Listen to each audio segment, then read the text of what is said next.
did you come into contact with contextual therapy? I met Ivan Maj. In America, we called him Ivan. I would say the most important mentor was Nosh, I guess. And how would you motivate people to come to the conference? I think to meet people who know that fairness is in fact, it's the only thing that is driving us. We are all loving beings, and when it is fair, the love can flow between us. And so I feel it's wonderful to be with people who have the same intuition about that. It appealed to me because it aligned with my own anthropology and my Christian faith. And I appreciated very much the emphasis on family relationships and the strength and the resources who are found within family relationships. About obligation that adult children owe their parents, debts that they owe their parents. I mean, therapists don't talk like that. We talk about, you have a right to be loved, you have a right to be treated well. What about your obligation to other people, right? The contextual therapy helps me to understand other groups. And from Naj is rejunctive action.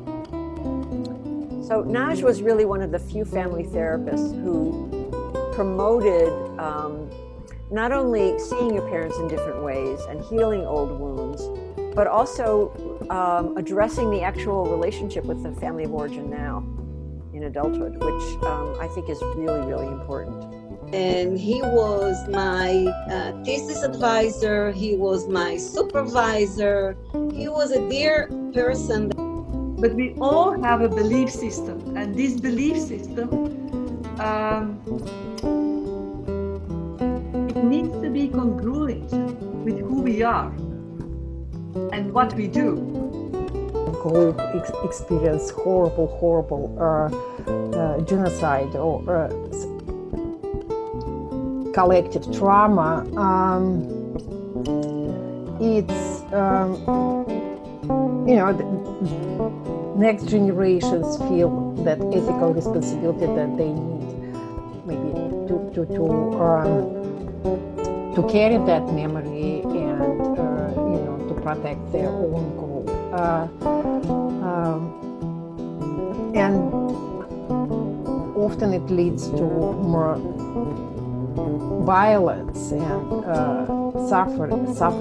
How could we not talk about fairness and justice? Because the contextual therapy was my choice to further develop, I also started my own practice for contextual therapy. And so this conference is important to me because it actually going to talk about a person that dared to bring this aspect of therapy to our field, even though it hasn't, people haven't paid that much attention to it because people are afraid. They're like, I don't want to talk about fairness. I don't want to talk about justice. Conferences in general, I think that if anyone wants to get a sense or vibe of the field at the moment, right now, here and now, there should be through conferences. And I do my best, to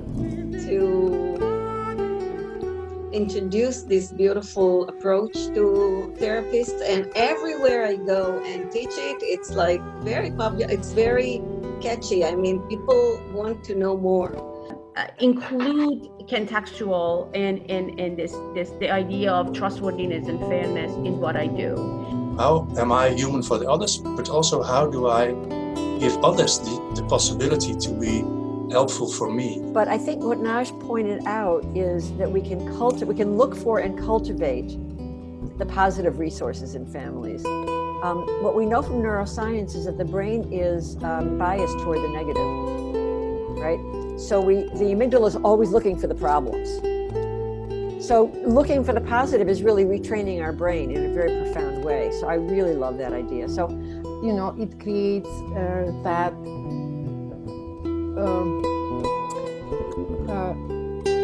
it confirms your ideas, but also it brings new ideas and new connections, new things we can do together. And today we are talking because we met at the conference. So that is about the conferences altogether. So it's What is your favorite food? Favorite Hungarian? Noted kapusta. especially Turashtash.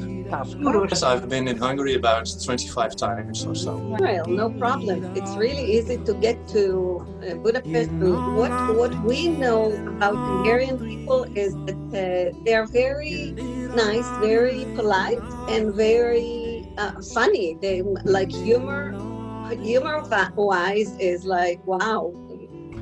And I can say that Budapest is a beautiful place.